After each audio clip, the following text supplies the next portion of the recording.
बौद्धों के सबसे बड़े गुरु दलाई लामा ने यह साफ कर दिया है कि उनका उत्तराधिकारी होगा, लेकिन उसे उनकी मृत्यु के बाद ही चुना जाएगा।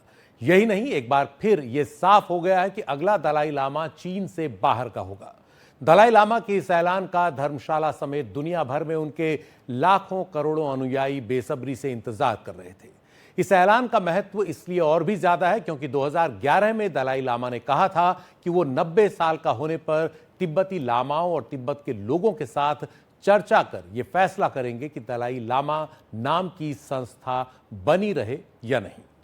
6 जुलाई को दलाई लामा 90 साल के पूरे हो रहे हैं। दलाई लामा ने सोशल मीडिया एक्स पर एक रिकॉर्डेड वीडियो मैसेज में बताया कि उनके उत्तराधिकारी का चुनाव तिब्बती बौद्ध परंपराओं के सभी प्रमुखों और शपथ से बंधे विश्वसनीय धार्मिक गुरुओं के साथ विचार विमर्श से होना चाहिए, जो दलाई लामा की परंपरा से करीबी से जुड़े रहे हैं।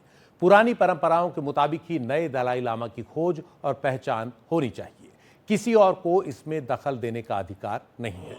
दलाई लामा के इस बयान से साफ है कि उनके उत्तराधिकारी के चुनाव में चीन की भूमिका नहीं होगी। दलाई लामा के इस बयान में गेदान फोद्रांग ट्रस्ट की भूमिका को स्पष्ट किया गया है, जिसे दलाई लामा ने अपने उत्तराधिकारी की खोज की जिम्मेदारी की देखरेख का जिम्मा दिया है। इस ट्रस्ट के अधिकारियों ने भी स्पष्ट किया कि अगला दलाई लामा स्त्री या पुरुष कोई भी हो सकता है, वयस्क भी हो सकता है।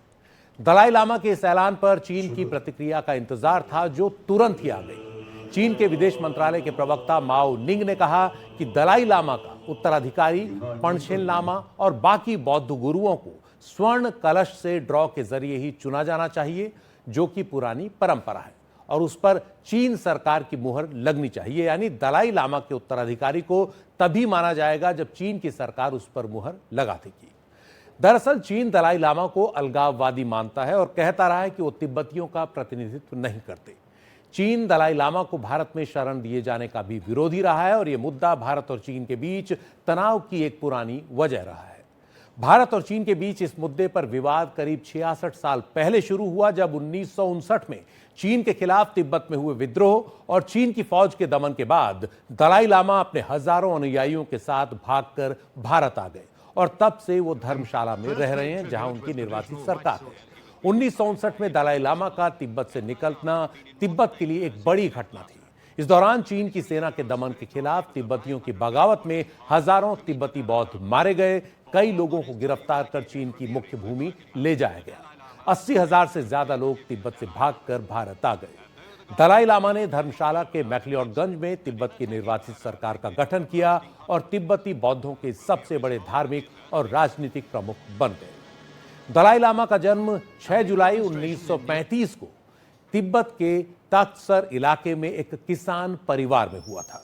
उनका जन्म का नाम लामा थोंडुप था।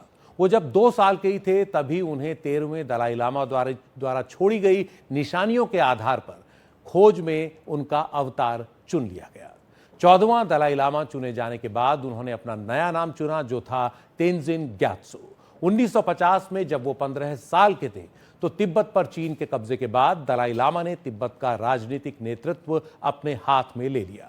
1954 में माओ त्से तुंग और अन्य चीनी नेताओं के साथ शांति वार्ता के लिए वो बीजिंग गए, लेकिन बात नहीं बनी। 1959 में तिब्बत में विद्रोह नाकाम होने के बाद वो भागकर भारत आए और धर्मशाला में निर्वाचित सरकार बनाई। शांति और अहिंसा के विचारों को दुनिया भर में फैलाने के लिए 1989 में उन्हें नोबेल शांति पुरस्कार से सम्मानित किया गया।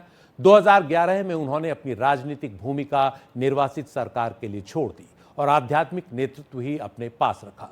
2024 में वो इलाज के लिए अमेरिका गए। उसके बाद से उनके उत्तराधिकार पर नए सिरे से चर्चा तेज हुई और 6 जुलाई को 90वें जन्मदिन से 4 दिन पहले अपने उत्तराधिकार के मसले पर उन्होंने अहम फैसले का ऐलान किया। तिब्बती बौद्ध मानते हैं कि दलाई लामा मृत्यु के बाद अवतार लेते हैं, जिन्हें एक स्थापित प्रक्रिया के आधार पर चुना जाता है। परंपरा के तहत दलाई लामा अपनी मृत्यु से पहले अपने उत्तराधिकारी को चुनने के लिए कुछ अहम निशानियां छोड़ जाते हैं और भी कई इससे जुड़ी परंपराएं हैं, जिनके आधार पर उनके अवतार का चुनाव होता है। अधिकतर तिब्बती बौद्ध, चाहे वो तिब्बत में रह रहे हों या फिर निर्वासन में, वो अपनी धार्मिक परंपराओं में चीन के दखल से नाराज रहे हैं।